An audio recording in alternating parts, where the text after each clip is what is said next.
I'm Natalie Blank, your life journey guide, and I help you work out how to live your best life based on figuring out your blocks and clearing them out. I do this through sessions by video call. We talk about the problems and issues that you are facing, and we figure out ways for you to get around those issues through your thoughts, but also through other practical strategies.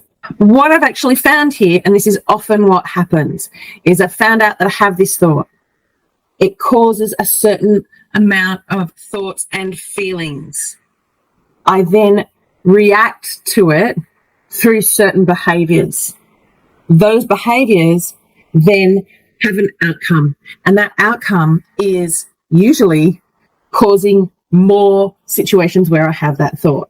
And this is a downward spiral that we often find ourselves in. So if you're finding yourself in downward spirals with thoughts, this is why. So what do we do about this?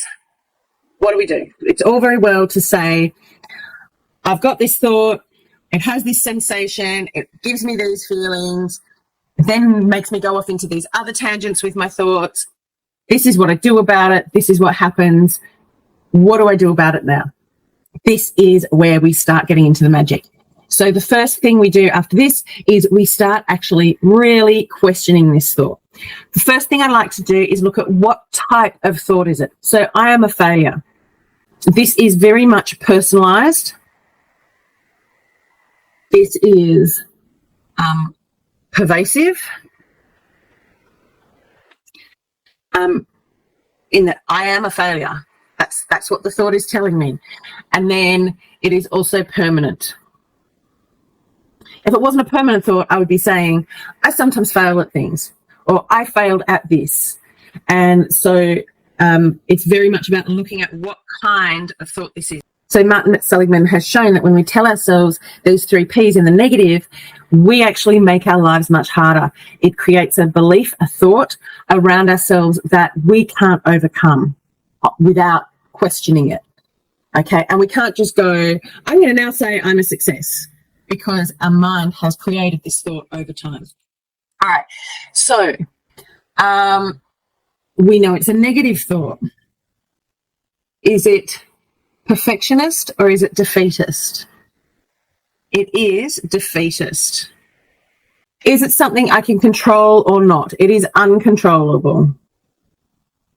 Controllable. Because I'm telling myself I am a failure.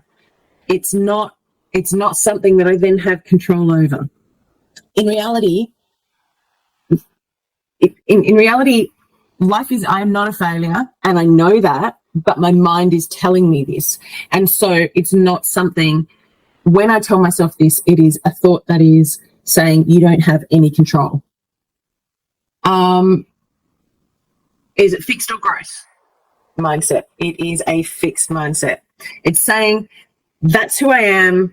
I can't change it. All of these things. So we do this because I can look at this now and go, actually, this is a really, really unreasonable way to think about somebody, let alone myself. Like, I shouldn't be thinking about myself this way, because nobody should be thinking about themselves this way. Nobody is that terrible that I am a failure is actually truthful. And this is one of the lovely things about the concept of metacognition. So there's lots of different ways of thinking. So there's analytical thinking, critical thinking, creative thinking, all these different ways of thinking, which are great, and we are doing those, but we're doing these about thoughts. And so thus it is metacognition. It is thinking about one's own thinking. And so instead of looking at it and going, okay, I have this thought and I just have to accept it, I'm actually looking at this and going, no, I have this thought. I am going to think about it, and I'm going to dismantle it and find a better way of going forward.